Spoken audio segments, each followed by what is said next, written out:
Moi, je suis Virginie Thénat.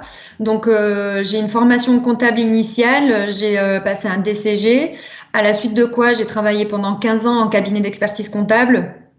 Et après ces 15 années de bons et loyaux services auprès des cabinets, j'ai souhaité donner un nouveau tournant à ma carrière professionnelle et axer un petit peu plus mon temps de travail autour du partage et de la transmission. Et c'est pour ça que j'ai fait le souhait du coup de mettre un terme à mon contrat de travail pour pouvoir créer mon entreprise et me lancer essentiellement dans la formation.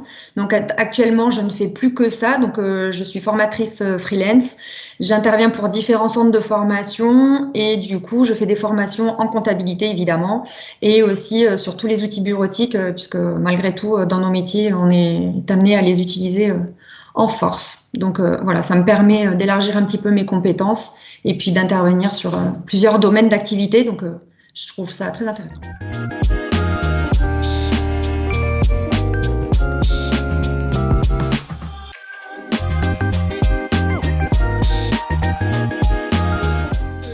J'avais plus envie de me tourner vers la transmission et le partage pour voilà, aider un petit peu aussi ceux qui avaient besoin de mes expériences professionnelles passées. Et je voulais quelque chose de... Disons que j'ai été un peu lassée de passer mon temps derrière mon ordinateur à faire des bilans. Alors j'intervenais toujours pour pouvoir aider aussi les équipes qui étaient en place. Mais là, voilà, je voulais vraiment centrer que là-dessus, sur la transmission des connaissances. Et puis le partage de mon expérience professionnelle auprès des autres qui me permettait voilà de voir aussi un petit peu autre chose. J'avais pas envie forcément non plus de passer 40 ans de ma carrière à monter des bilans et des comptes de résultats. Et du coup voilà, j'ai voulu me lancer dans un petit peu autre chose, toujours en conservant mes compétences, mais là voilà en leur donnant une autre utilité, en les transmettant justement. Et voilà, faire quelque chose d'un peu plus vivant, un petit peu plus tourné vers l'humain, sans être H24 derrière un ordinateur. Voilà. Ça fait 1 an et 2 mois maintenant. Après, la formation en elle-même n'était pas non plus un monde inconnu, parce qu'au cours de mon expérience professionnelle, justement, j'ai travaillé dans un des cabinets, dans un tout petit cabinet dans lequel j'ai pas mal évolué.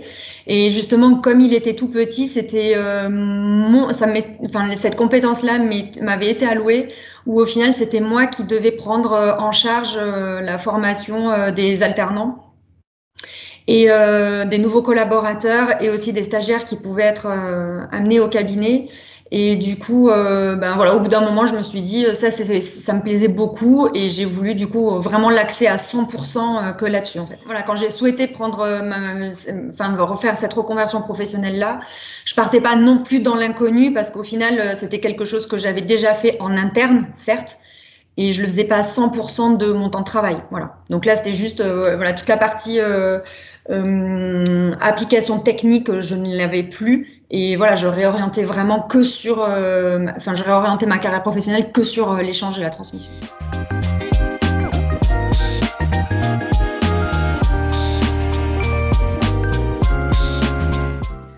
Alors, la barrière en elle-même, elle s'est faite très simple. Mon employeur a été d'accord pour me libérer de mon contrat de travail. Donc ensuite, ça a été très simple d'aller sur Internet et de créer mon entreprise.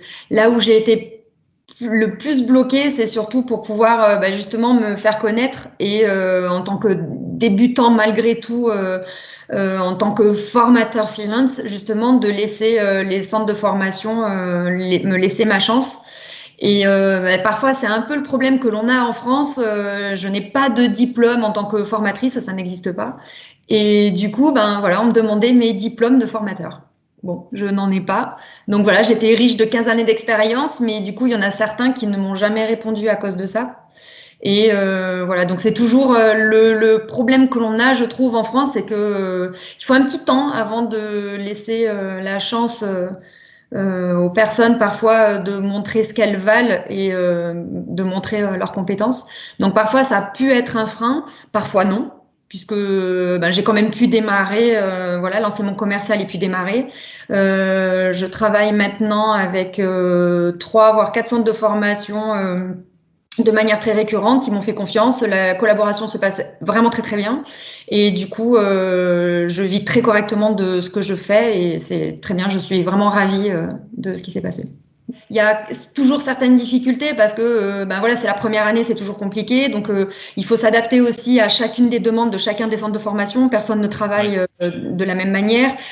Faut prendre connaissance de tous les supports pédagogiques. Faut pouvoir arriver à s'adapter correctement. On a toujours l'appréhension du fait que c'est le début, toujours un peu le manque d'expérience. Mais au final, une fois que ça marche en relation de confiance et que les gens vous font confiance et qu'on est dedans, il y a beaucoup d'investissements, surtout la première année. Mais une fois que ça roule, après, on prend confiance aussi, on maîtrise de plus en plus les outils. Et puis, ça, pour le coup, le cabinet m'a beaucoup appris à être réactif, autonome et indépendante. Donc, ça me sert beaucoup, vraiment beaucoup, en tout cas, pour mon démarrage d'activité.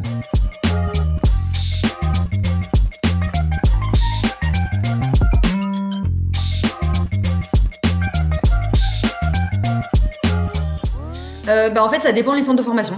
Il y en a, oui, alors on a un programme et puis un suivi pédagogique très strict à suivre. Donc tout est expliqué dedans. Après, on a toujours nos apports de formateurs. L'animation, c'est pas non plus. On est tous différents et tout le monde a ses pratiques aussi différentes. Après, malgré tout, ce système-là, c'est aussi une aide au démarrage parce qu'on ne part pas sans rien. On n'est pas non plus livré à nous-mêmes à l'inconnu. Donc ça peut être aussi un apport riche quand même qui nous permet de démarrer de manière sereine. Après, il y a d'autres centres de formation qui sont plutôt comme vous, donc on a forcément un programme avec Syneliance. Même le programme a été monté, pour la fois où je suis intervenue pour vous, le programme a vraiment été monté vraiment en lien avec ce qu'attendait le demandeur. Donc là, c'est encore une autre matière différente. Mais il y en a, oui, on a le programme. Par contre, on reste quand même libre de notre scénario pédagogique et des exercices que l'on souhaite apporter.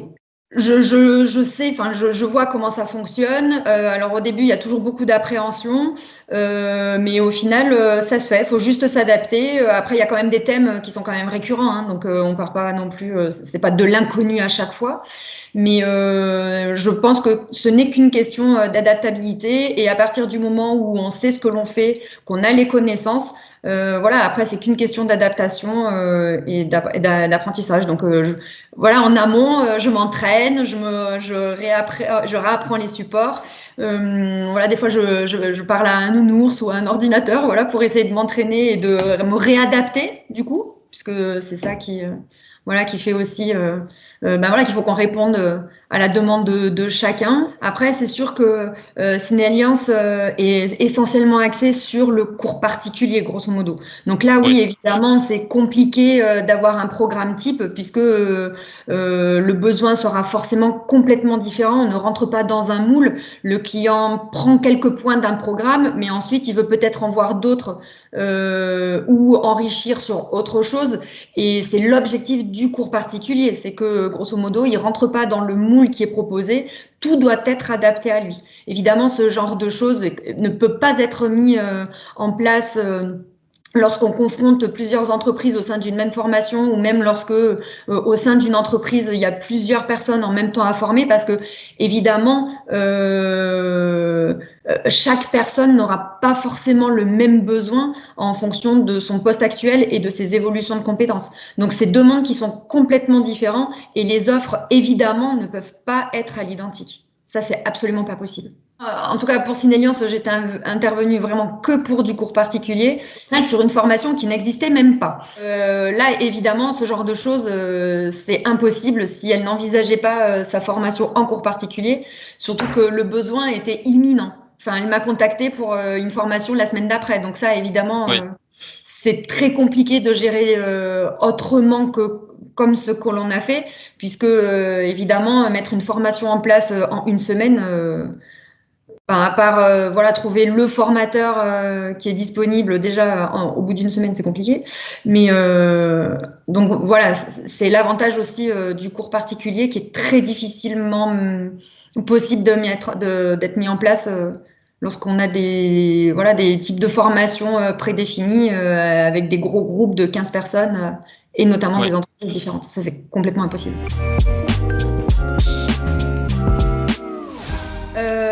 Alors, en fait, quand j'ai monté mon entreprise, je me suis mise sur LinkedIn. Donc, j'ai créé mon profil et puis j'ai essayé d'élargir un petit peu mon réseau.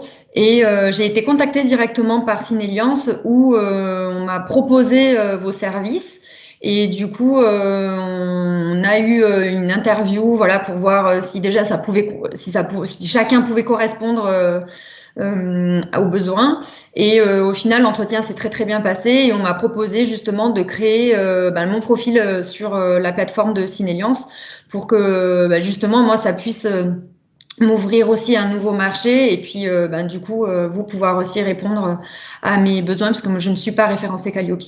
Donc évidemment je peux ne pas forcément répondre en direct aux entreprises qui pourraient avoir besoin de travailler avec moi et le fait que vous prêtiez, grosso modo, on va dire ça comme ça, votre nom en termes de référencement Calliope, moi justement ça me permet aussi d'avoir un nouveau marché qui me serait propre, voilà, et de développer toujours pareil mes compétences et mon chiffre d'affaires.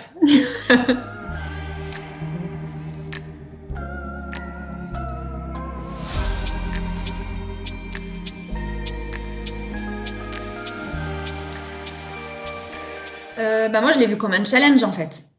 Donc je me suis dit, voilà, on me fait confiance déjà avec quelqu'un que je ne connais pas, qui a juste vu mon profil par LinkedIn ou via la plateforme sur Syneliance.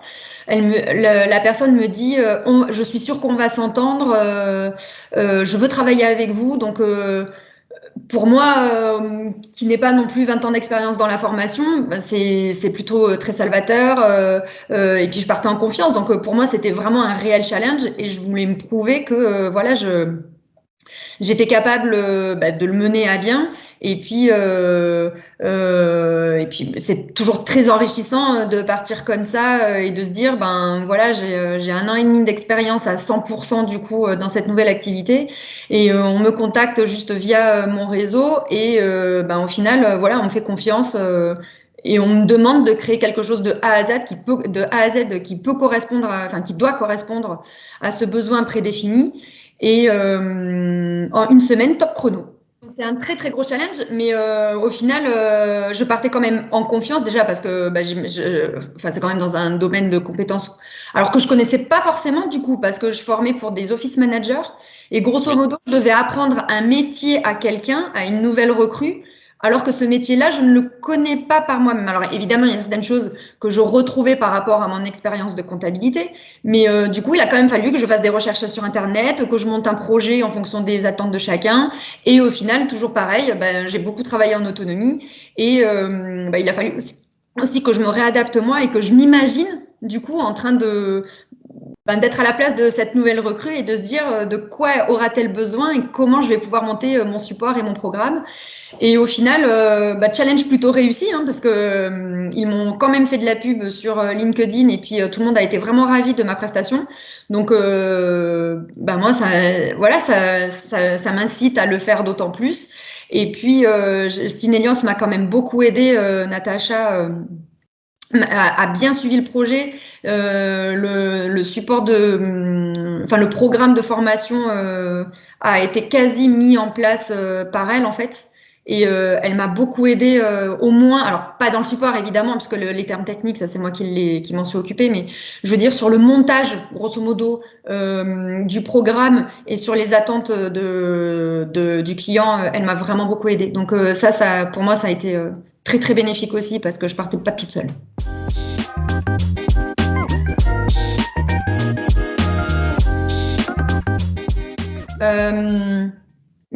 Après, je suis comptable de base, donc faut que ce soit carré mes formations.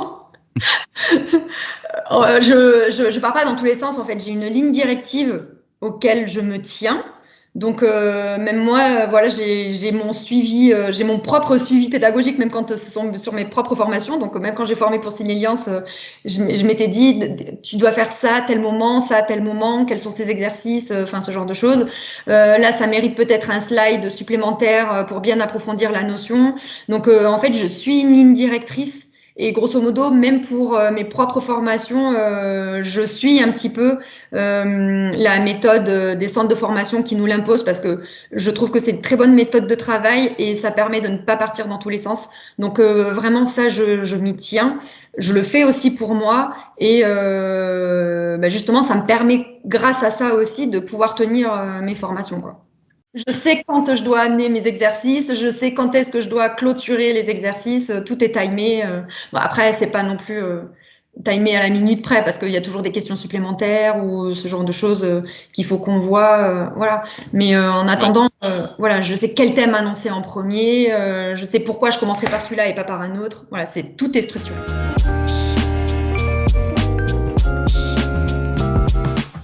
Non, c'était une formation sur 2 jours, avec une semaine d'écart entre les 2 jours de formation. Le premier jour était essentiellement théorique et le deuxième jour était beaucoup plus pratique. Et justement, le fait qu'il y ait cette deadline, enfin ce délai entre les 2 jours de formation, justement, ça permettait à la nouvelle recrue de pouvoir commencer à taffer sur les apports théoriques et de prendre connaissance justement du métier et d'apporter un retour pour qu'on puisse justement réapprofondir les exercices ou réamener de nouveaux exercices en fonction de ses besoins. L'objectif, c'était donc moi, évidemment, j'avais préparé mes propres exos, puis j'avais même préparé des petits quiz, voilà, pour être sûr que tous les termes techniques avaient bien été compris, retenus aussi. Et du coup, l'objectif, c'est que moi, je venais avec mes propres exercices, mais c'est aussi l'avantage du cours particulier, c'est que si jamais elle était coincée, il y avait des demandes de clients, si jamais il y avait eu des couacs ou une demande particulière d'un organisme social par exemple ou un problème sur une plateforme ou quoi que ce soit, logiquement elle pouvait justement m'en faire part pour que voilà en plus je puisse essayer de l'aider à répondre à sa demande et résoudre les difficultés ou au moins la rassurer sur les difficultés qu'elle pouvait rencontrer. Donc la deuxième partie de formation, donc oui, était bien plus pratique, mais elle était aussi censée être alimentée justement par des apports réels. Voilà, pour pouvoir compléter justement les exercices pratiques voilà, que moi j'avais mis en place.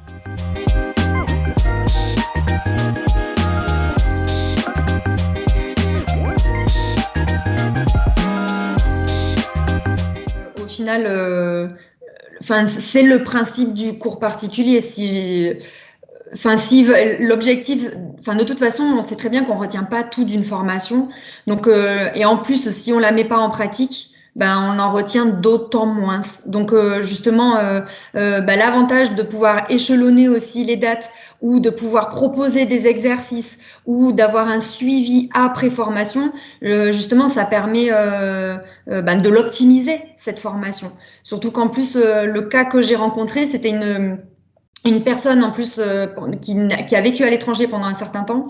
Elle prenait son poste qu'elle ne connaissait pas forcément, donc elle partait déjà avec des a priori, un gros manque de confiance en elle et avec des gros points techniques qu'elle ne maîtrisait pas.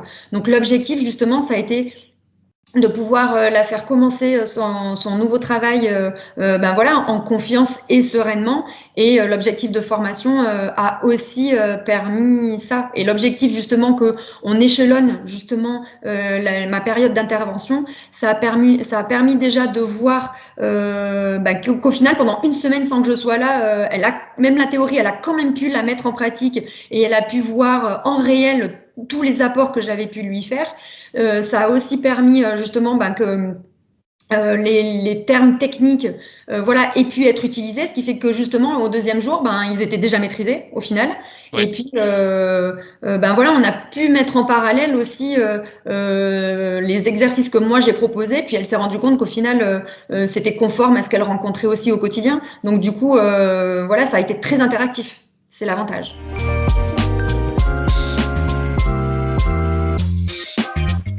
Je l'ai trouvé très très simple d'accès. Alors il y avait juste un petit bug au début, mais ça a été résolu vraiment dans l'immédiat. J'avais un problème au niveau de l'avancement des pourcentages après la signature, mais ça s'est tout bien résolu et j'avoue qu'il y a juste à cliquer sur un bouton. C'est très très simple d'utilisation.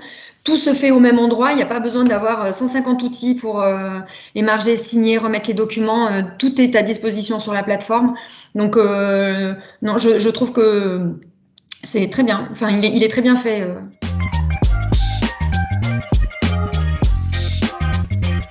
L'objectif, c'est que vraiment, moi, je continue dans la formation, ça me plaît et pour l'instant, je continue à développer mon activité, élargir mes compétences, évidemment. Oui, je suis pas contre. Là, je suis toujours en période de challenge. L'objectif, c'est justement que j'arrive à développer mon entreprise et puis que j'arrive à en vivre de manière très convenable sur du très long terme. J'ai pas envisagé cette reconversion pour me dire, je le fais pendant 2 ans puis j'arrête. Non, alors ça, c'est clairement pas moi. Donc non, oui, je veux continuer avec tous mes partenaires parce que voilà, ça me permet de voir plein de choses différentes, des méthodes d'apprentissage aussi différentes. C'est jamais les mêmes publics, donc c'est très vivant. Jamais non plus les mêmes méthodes de travail. Donc ça, pour moi, c'est toujours bien aussi. Hein, ça fait toujours beaucoup d'expérience et de compétences à acquérir. Après, je suis pas contre l'élargissement aussi des partenariats. Plus j'ai de l'offre différente et plus pour moi ça m'enrichit, plus ça me permet de travailler différemment et mieux c'est pour moi. Voilà. Pour l'instant, je prends tout ce qu'on me propose parce que pour moi tout est challenge et tout. Voilà. Pour moi tout peut me servir et tout est enrichissement et expérience. Donc tout ce qu'on me propose, je le prends. À condition bien entendu que j'en ai les capacités. Si on me demande pour quelque chose que je ne sais pas faire, évidemment, je n'y avancerai pas parce que ça sera vraiment pas dans mes cordes et je ne prendrai jamais le risque de me casser la figure et d'assurer une mauvaise formation en sachant dès le départ que je ne suis pas apte à le faire.